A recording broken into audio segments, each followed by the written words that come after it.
మన ప్రభువును రక్షకుడైన యేసుక్రీస్తు పరిశుద్ధ నామమున ప్రియదేవుని సంగమ ప్రియదేవుని బిడ్డలారా మరి ఉదయకాల సమయము దేవుని వాక్యాన్ని ధ్యానించడానికి ముందుగా ప్రార్థన చేసుకుందాం. ప్రార్థన. కృపగల తండ్రి, దయగల మహేశయాన్ని బంగారు పాదాలకు లెక్కలేని వందనాలు, స్తుతులు, స్తోత్రములు. గతించిన రాత్రి అంతా నీ రెక్కల చాటును కాచి కాపాడి సంరక్షించిన దేవ మరి ఉదయకాల సమయం సజ్జల లెక్కన చేరి ప్రార్థించుండగా వాక్యమైన దేవుడు వాక్యం ద్వారా మాతో మాట్లాడి మీరే మహిమ ఘనత ప్రభావాలు పొందమని యేసునామమున అడుగుచున్నాం తండ్రి. ఆమేన్. ప్రియదేవుని సంగమ ప్రియదేవుని బిడ్డ నిర్ధముగా ఏర్పాటు చేయండి. దీని వాక్య భాగము ఆదికాండము 19వ అధ్యాయము 23 నుంచి 29 వచనాలు ధ్యానం చేసుకున్నాము. ఆదికాండము 19వ అధ్యాయము 23 నుంచి 29 వచనములు ఈ విధంగా రాబడినవి. లోతు సోయారుకు వచ్చినప్పుడు ఆ దేశమున సూర్యుడు ఉదయించెను. అప్పుడు యెహోవా సొదొమ మీదను గొమొర్రా మీదను యెహోవా యొద్ద నుండి గంధకమును అగ్నిని ఆకాశము నుండి కురిపించి ఆ పట్టణములను ఆ మైదానం అంతటిని ఆ పట్టణములలో నివసించు వారిని అందరినీ నేల మొలకలనుగా నాశనము చేసెను. ప్రియదేవుని సంగమ ప్రియదేవుని బిడ్డలారా, మరి ఎప్పుడైతే సొదొమ గొమొర్రాల యొక్క పాపము, ఆ ప్రజలు చేసిన పాపము, ఆ ప్రజలు చేసిన అతిక్రమం ఏదైతే ఉందో అది వారి నాశనానికి వచ్చింది. అయితే అక్కడ నివసిస్తున్న లోతును తన భార్య బిడ్డలను దేవుడు మరి కాపాడిన విధానాన్ని మనం చూసాం. అంటే అబ్రహాము యొద్ద నుండి వారు మరి దేవదూతలు అక్కడి నుంచి ప్రయాణమై మరి సొదొమ గొమొర్రా పట్టణాలకు వచ్చినప్పుడు అక్కడ వారికి లోతు ఇక్కడ ఆశ్రయం ఇచ్చాడు. వారిని చేర్చుకుని వారికి ఆతిథ్యం ఇచ్చి వారింట ఉంచినప్పుడు మరి ఆ వచ్చిన వారిని గురించి ఆ ఊరి జనాంగం అంతా కూడా చాలా ఇబ్బంది పరిచినప్పటికీ మరి అతిథులను మరి అవమానపరచకూడదనే ఉద్దేశంతో లోతు తన బిడ్డలను సైతము మరి వారి ముందుకు తీసుకురావడానికి ఇష్టపడ్డాడు.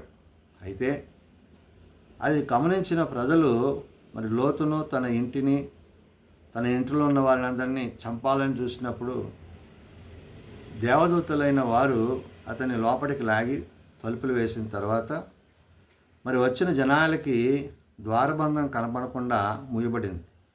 ఇలాంటి పరిస్థితులన్నీ జరిగిన తర్వాత అక్కడి నుంచి అంటే తెల్లవారిన తర్వాత లోతును తన భార్య బిడ్డలను మరి అల్లుళ్లను కూడా తీసుకుని వెళ్ళాలని తలంచినప్పుడు వారు రానొల్లకపోయారు. అలాంటి సందర్భంలో అక్కడి నుంచి దేవుడు వారిని తప్పించిన తర్వాత లోతు సోయారుకు వచ్చాడు. ఇక్కడ లోతు సోయారుకు వచ్చినప్పుడు ఆ దేశమున్న సూర్యుడు ఉదయించెను అంటున్నాడు. అంటే ఇక్కడ వాక్యం ద్వారా మనం చూచినప్పుడు అంధకారంలో ఉండే ఆ యొక్క సోయారుకి మరి లోతు యొక్క రాకడ ఒక వెలుగుగా, ఒక ఆధ్యాత్మికమైన స్థితిని కలిగించిందిగా మనం చూడగలం. కాబట్టి ఇక్కడ లోతు సోయారుకు వచ్చినప్పుడు ఆ దేశమున సూర్యుడు ఉదయించెను. అప్పుడు యెహోవా సొదొమ మీదను గొమొర్రా మీదను యెహోవా యొద్ద నుండి అంటున్నాడు. అంటే దేవుడైన యెహోవా ఆకాశము నుండి ఆయన ఏం చేశారంట, సొదొమ మీదను గొమొర్రా మీదను యెహోవా యొద్ద నుండి గంధకమును అగ్నిని ఆకాశము నుండి కురిపించి, ఆకాశము నుంచి ఈ గంధకాన్ని అగ్నిని కురిపించి ఆ యొక్క పట్టణాలను నాశనం చేయడం జరిగింది. కాబట్టి ఆ పట్టణములను, ఆ మైదానం అంతటిని, ఆ పట్టణములలో నివసించు వారిని అందరినీ నేల మొలకలనుగా నాశనం చేస్తున్నాడంటే నేల ఎలాగైతే ఉంటుందో అలాగా అంత అంటే భయంకరంగా వారందరినీ కూడా అక్కడ దేవుడు ఆ అగ్ని చేత గంధకం చేత కాల్చివేసినట్టుగా వాక్యము సెలవిస్తుంది. అయితే లోతు భార్య అతని వెనుక నుండి తిరిగి చూచి ఉప్పు స్తంభమయ్యింది. ఎందుకని అంటే దేవుని మాటలో, దేవుని ఉద్దేశంలో వీరు వెనుతిరగకుండా వెళ్ళిపోవాలి. అంటే వెనుతిరగడం అంటే తిరిగి మనం పాపంలో పడడమే. పాపమునకు వచ్చే జీతము మరణము. మరి అంతా దేవుని పట్ల నమ్మకం కలిగిన, దేవుని పట్ల విశ్వాసం కలిగిన లోతు భార్య, మరి లోతు తన బిడ్డలు తిరిగి వెళ్తున్నప్పుడు ఆ సోయారికి ఆమె తన హృదయంలో కలిగిన ఆ యొక్క ఆలోచన వల్ల ఆమె ఏం చేసిందంటే వెనుతిరిగి చూసింది. ఆ వెనుతిరిగి చూడడం ద్వారా ఆమె కూడా అక్కడ అదే ప్రదేశాన ఉప్పు స్తంభంగా చేయబడింది. అంటే ఆజ్ఞాతిక్రమం పాపమై ఉన్నది కాబట్టి ఆ ఆజ్ఞాతిక్రమం పాపాన్ని ఆమె కూడా మరి పొందుకొని పోయింది. కాబట్టి ఇక్కడ రాయబడిన మాట, అయితే లోతు భార్య అతని వెనుక నుండి తిరిగి చూచి ఉప్పు స్తంభమాయను అంటున్నాడు. అంటే ఆమెలో ఉన్న ఆ స్థితి ఏమైందంటే మరణకరంగా మార్చబడి ఆమె ఒక ఉప్పు స్తంభంగా అక్కడ చేయబడి ఉంది. తెల్లవారినప్పుడు అబ్రహాము లేచి తాను యెహోవా సన్నిధిని నిలిచిన చోటికి వచ్చి సొదొమ గొమొర్రాల తట్టున ఆ మైదానము ప్రదేశమును యావత్తును చూడగా అదిగో ఆ ప్రదేశపు పొగ ఆవము పొగవలే లేచుచుండెను. అంటే ఆ గంధకంతో అగ్నితో మండిపోయిన ఆ యొక్క సొదొమ గొమొర్రాలు ఆవం వలె, అంటే ఒక పెద్ద మరి విపత్తు కలిగిన ఆ విపత్తు అంతా కూడా ఆకాశంలోనికి అలాగా పొగలుగా తిరిగిపోతున్న పరిస్థితి. ఇవన్నీ గమనించాడు ఎవరు? అబ్రహాము. అందుకనే తెల్లవారినప్పుడు అబ్రహాము లేచి తాను యెహోవా సన్నిధిని నిలిచి నా చోటికి వచ్చి అన్నాడు. అంటే ఎక్కడైతే తాను ఆ యొక్క పరిస్థితులు గమనించాడో ఆ గమనించిన ప్రదేశాన్ని బట్టి చెప్తూ అన్నాడు, సొదొమ గొమొర్రాల తట్టు ఆ మైదానపు ప్రదేశము యావత్తును చూడగా అదిగో ఆ ప్రదేశపు పొగ ఆవము పొగవలే లేచుండెను.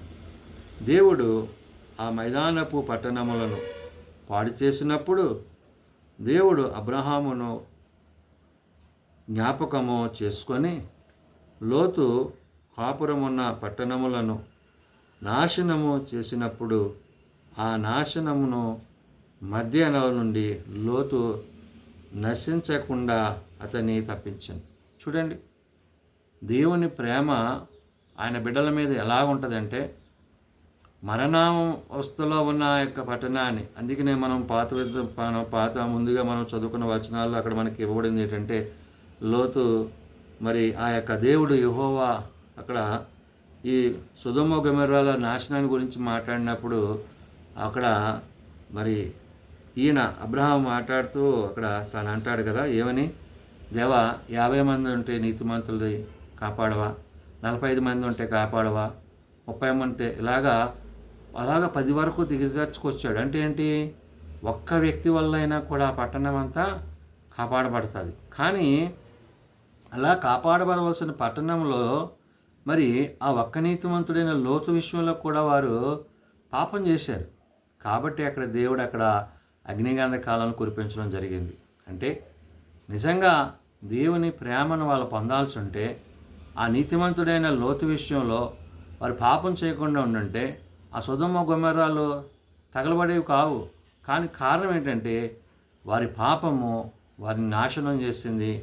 అందుకనే మైదానం అంతటిని, ఆ పట్టణం అంతటిని నేల మట్టుకు నాశనము చేశాను అంటున్నాడు.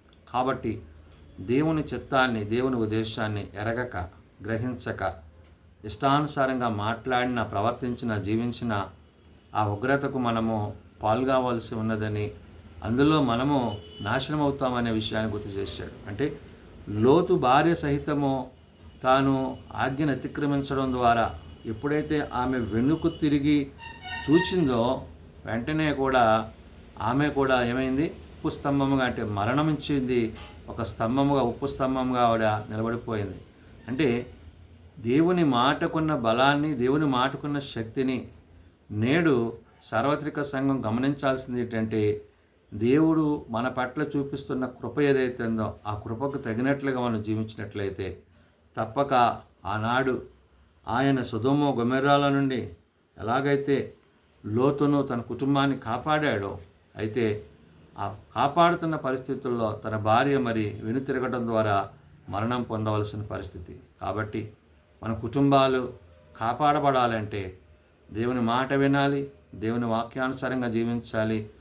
దేవుని యొక్క ఇష్టాన్ని గ్రహించి చిత్తాన్ని తెలుసుకుని ఆ ప్రకారం జీవించినట్లయితే తప్పక ఆయన మనలను ముందుకు నడిపించడమే కాదు, తన రాజ్యంలో చేర్చునని ఈ ఉదయకాల సమయమున పరిశుద్ధాత్మ దేవుడు వాక్యం ద్వారా తెలియజేసిన మాటలు. ప్రార్థన చేసుకుందాం. ప్రేమ నమ్మకం కలిగిన మా తండ్రి, కృప కలిగిన దేవా, నిజమైన ఆయన, నీ ఆజ్ఞలను, నీ మాటలను, నీ కట్టడలను, నీ విధులను అనుసరించకపోతే కలిగే శ్రమలు, పరిస్థితులు ఎలాంటివో సొదొమ గొమొర్రా పట్టణాలను నాయనా నీవు అగ్ని చేత దాన్ని దహించిన విధానాన్ని మేము గమనించి ఉన్నాం. అయితే నాయన నీతిమంతుడైన లోతును తన భార్య బిడ్డలను తప్పించినప్పటికీ ఆయన భార్య వెనుతిరిగి చూడడం వల్ల నాయన ఆమె ఉప్పు స్తంభముగా చేయబడింది. అయితే నాయన మానవుని యొక్క తప్పిదమ్ములు అవి మరణానికి, నాశనానికి నడిపించేవి ఉన్నవి కాబట్టి అటువంటి పరిస్థితుల నుంచి మమ్మల్ని తప్పించి నీ వాక్యము చేత మమ్మల్ని సరిచేసి నీ వాక్యానుసారంగా మేము జీవించి నీలో కొనసాగుటకు కృప దయచేయండి. బలహీనం ప్రభావ బలపరచు, రోగులం ప్రభావ స్వస్థపరచు తండ్రి. నీ చిత్తాన్ని తెలుసుకుని, నీ ఉద్దేశాన్ని తెలుసుకుని జీవించడానికి సహాయం దయచేయండి. నేటి దినం నుంచి ఇంటర్మీడియట్ ఎగ్జామ్స్ రాసిన ప్రతి కుమారుని, కుమార్తెను మీరు దర్శించి వారు రాయించిన ప్రతి పరీక్షలో మీ తోడ్పాటు, తోడు దీవెనలు దయచేసి మంచి విజయాలు బిడ్డలు పొందుకుంటూ సహాయం దయచేయండి. చిన్న బిడ్డలు, యవనులు, పెద్దలు, వృద్ధులు ప్రతి వాని తరగతులు చొప్పున ఆశీర్వదించి దీవించి మీరు ఎక్కడి చాటును బలపరిచి, భద్రపరిచి, సంరక్షించి కాపాడమని, దీని దీవెనలతో నింపమని యేసునామమున అడుగుచున్నాము తండ్రి. ఆమేన్. పరలోకమందున మా తండ్రి, నీ నామం పరిశుద్ధపరచబడుగాక, నీ రాజ్యం వచ్చుగాక, నీ చిత్తం పరలోకమందు నెరవేర్చినట్లు భూమి మీద నెరవేరుగాక. మా ఆనందనాన్ని మాకు దయచేయం. మేళ్ళ ప్రార్థన చేసిన వారిని మేము క్షమించిన ప్రకారం మా ప్రార్థనను క్షమించము. శోధనలతో కాల్చులను తప్పించము. రాజ్యము, శక్తి, మహిమ నిరంతరము నీవే నా తండ్రి. ఆమేన్. మన పరమతండ్రి దేవుని ప్రేమ, ప్రభువైన యేసుక్రీస్తు కృప, ఆదరణకర్త అయిన పరిశుద్ధాత్మ సహాయము సదా తోడయండి సంరక్షించునుగాక. ఆమేన్.